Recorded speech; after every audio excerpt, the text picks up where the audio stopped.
మీ బట్టలకి సాఫ్టింగ్ ప్రొటెక్షన్ ఇచ్చే సరైన ప్రొడక్ట్ ఎలిమ్ ఫ్యాబ్రిక్ కండిషనర్.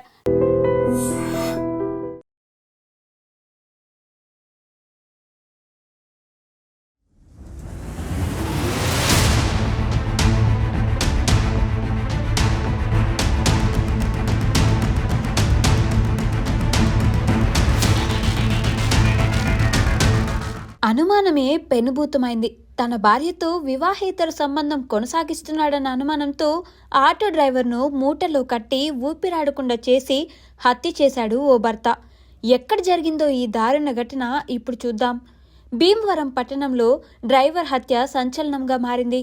చినరంగనిపాలెంలో ఉండే కాటూరి దుర్గారావుకు 10 ఏళ్ల క్రితం వివాహమైంది.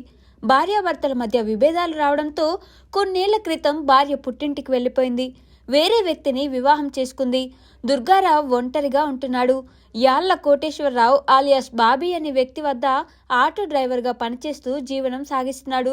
తన వద్ద ఆటో డ్రైవర్గా పనిచేస్తున్న కాటూరి దుర్గారావు తన భార్యతో వివాహేతర సంబంధం కొనసాగిస్తున్నాడని కోటేశ్వరరావు అనుమానం పెంచుకున్నాడు. కోటేశ్వరరావు కూడా షేక్ మేరీ అనే మహిళను 2వ వివాహం చేసుకున్నాడు. వారిద్దరిపై అనుమానం పెంచుకున్న కోటేశ్వరరావు దుర్గారావును పిలిచి అడగడంతో ఇద్దరి మధ్య వాగ్వాదం జరిగింది. దుర్గారావు తాను అలాంటి వాడిని కాదని నచ్చజెప్పాడు. అయినా కూడా బాబీ కక్ష పెంచుకున్నాడు. యాళ్ల బాబీ సొంత ఊరు డాక్టర్ బిఆర్ అంబేద్కర్ కోనసీమ జిల్లా వెదిరేశ్వరం. దుర్గారావును అక్కడికి తీసుకువెళ్లి బెదిరించి ఏదో ఒకటి చేయాలని బాబీ నిర్ణయించుకున్నాడు. ఈ నెల 4వ తేదీన దుర్గారావును బాబీ పని ఉందని ఇంటికి తీసుకువెళ్లాడు. అక్కడ బాబీ, అతడి భార్య మేరీ, వారి 16 ఏళ్ల కుమారుడు కలిసి దుర్గారావుపై దాడి చేశారు. దుర్గారావుకు తీవ్ర గాయాలు కావడంతో వెదిరేశ్వరం తీసుకెళ్లి బెదిరించాలని చూశాడు. దుర్గారావు కాళ్ళు, చేతులు, నోరు కట్టి గోనె సంచిలో మూటగట్టారు. అనంతరం బాబీ, అతని కుమారుడు కలిసి ఆటోలో వెదిరేశ్వరం తీసుకెళ్లేందుకు బయలుదేరారు. మార్గమధ్యంలో దుర్గారావు కదులుతూ ఉండడంతో సంచిని మరింత గట్టిగా తాడుతో కట్టేశారు. వెదిరేశ్వరం వెళ్లేసరికి దుర్గారావు మృతి చెందాడని నిర్ధారించారు. ఏం చేయాలో తోచని స్థితిలో తండ్రి కొడుకులు దుర్గారావు మృతదేహాన్ని అదే ఆటోలో రావులపాలెం రూరల్ పోలీస్ స్టేషన్ పరిధిలో జొన్నాడ కాలువలో మృతదేహాన్ని విసిరివేశారు. అనంతరం ఏమీ తెలియనట్లు తండ్రి కొడుకులు వెనక్కి వచ్చేశారు. అయితే దుర్గారావు ఈ నెల 4 నుంచి కనిపించకపోవడంతో అతడి సోదరుడు నాగరాజు అన్ని చోట్ల వెతికాడు. ఆచూకీ లభ్యం కాకపోవడంతో ఈ నెల 21న యాళ్ల బాబీపై అనుమానం వ్యక్తం చేస్తూ 1 టౌన్ పోలీసులకు ఫిర్యాదు చేశారు. కేసు నమోదు చేసిన పోలీసులు వారి కోణంలో దర్యాప్తు ప్రారంభించారు. బాబీ, అతడి భార్య మేరీ, వారి కుమారుడిని అదుపులోకి తీసుకుని విచారించారు. దీంతో పోలీసులు జొన్నాడ కాలువలో కుళ్లిపోయి ఉన్న మృతదేహాన్ని వెలికితీశారు. మృతదేహానికి రావులపాలెం ఆసుపత్రిలో పోస్టుమార్టం నిర్వహించినట్లు తెలిపారు. తన వద్ద పనిచేసిన యువకుడిపై అనుమానం పెంచుకున్న బాబీ ఇలా చేయడంపై పలువురు ఆవేదన వ్యక్తం చేశారు. గురువారం రాత్రి దుర్గారావు బంధువులు, స్నేహితులు పోలీస్ స్టేషన్ వద్ద నిందితులను కఠినంగా శిక్షించాలంటూ ధర్నాకు కూడా దిగారు. కేసు దర్యాప్తు చేస్తున్నట్లు పోలీసులు వెల్లడించారు.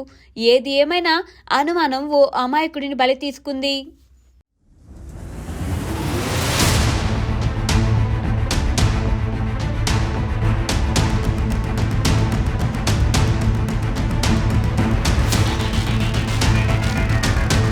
ఈ నెల 21వ తారీఖున మన 1 టౌన్ సిఐ నాగరాజు గారికి కాటూరి దుర్గారావు అనే అతను మిస్ అయ్యాడని, అతనికి కుటుంబం ఎవరూ లేరని తెలిసి వాళ్ళ యొక్క బ్రదర్ కాటూరి నాగరాజుని పిలిపించడం జరిగింది.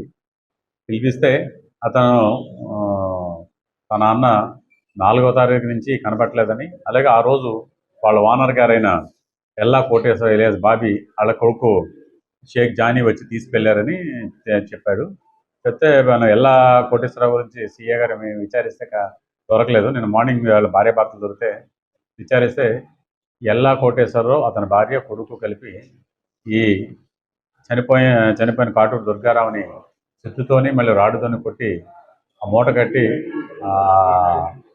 వాళ్ళ దగ్గర ఉన్న ఆటోలో తీసుకువెళ్ళారని కన్ఫెస్ చేశాడు. ఈ కాటూరు దుర్గారావు ఎల్లా కోటేశ్వరరావు దగ్గర ఆటో డ్రైవర్గా పనిచేస్తూ ఉంటాడు. ఇతను బుడగలో అది తిరణలో అమ్ముతూ ఉంటాడు. ఎందుకు ఈ పని చేయాల్సి వచ్చిందంటే అతని మీద దొంగతనం చేస్తున్నాడని, అలాగే అతని యొక్క క్యారెక్టర్ మీద సస్పెక్ట్ చేస్తున్నాడు ఎల్లా కోటేశ్వరరావు. దాని గురించి అతను కొట్టి ఇలా ఆటోలో వెదిరేశ్వరాన్ని ఈస్ట్ గోదావరికి తీసుకెళ్ళిపోయారు. అక్కడ వేరే సంచిలో పెడదామని కొనేసరికి ఇంకా కదులుతుంటే మళ్ళీ అతను ఆటోకి కొట్టి చంపి వేరే మూటలోకి కట్టి అక్కడ జొన్నాడ ఆలమూరు దగ్గర జొన్నాడ దగ్గర ఉన్న కాలువలో ఆ కాలంలో ఈ యొక్క మూట కట్టి పడేశారు. మనకి దాన్ని కన్ఫెస్ చేసిన దాని ప్రకారం ఆ కోటేశ్వరరావు వెళ్ళి ఆ యొక్క చనిపోయిన డెడ్ బాడీని చూపించాడు. చూపించిన తర్వాత అక్కడే ఇంక్వెస్ట్ చేసి ఈరోజు నిన్న మార్నింగ్ ఉదయం 11 గంటలకు అరెస్ట్ చేయడం జరిగింది. వాళ్ళందరూ రిమాండ్ చేయడం జరిగింది. ఇంకా షేక్ జానీని అరెస్ట్ చేయాల్సి ఉంది. ఈ ఇన్వెస్టిగేషన్ అయితే తరోగా చేస్తున్నాం. టెక్నికల్ ఇన్వెస్టిగేషన్ అంతా కూడా చేస్తున్నాం. చేసి దీన్ని చూస్తున్నాం. దీనిలో ఈ యొక్క కేసు బయట రానాకే కారణం ఏంటంటే 1 టౌన్ పోలీసుల యొక్క ఇన్ఫార్మెంట్ సిస్టమ్, అలాగే 1 టౌన్ సిఐ నాగరాజు యొక్క ఇంట్రెస్ట్, దాని మీద ఈ కేసు ఛేదించగలిగారు.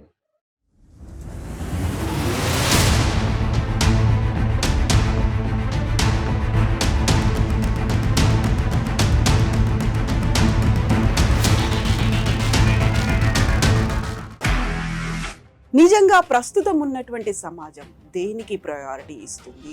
ఆర్థిక సంబంధాల చుట్టూ మాత్రమే తిరుగుతోంది. మళ్ళీ ఎన్నికలంగానే చాలా విరక్తి కలుగుతాను. మంచి అనిపిస్తుంది కదా, లేడీస్ కూడా ఛాలెంజింగ్ జాబ్స్ చేసినప్పుడు చాలా బాగుంటది. ట్రాఫిక్ అసిస్టెంట్స్ గా నియమించిన ట్రాన్స్జెండర్స్ అందరితో సాల్యూట్ చేయించుకుంటున్నారు. ఫుడ్ డెలివరీ ఇవ్వటానికి వెళ్ళినటువంటి డెలివరీ బాయ్ అనిల్ పై కళ్ళ ముందు పెళ్ళండి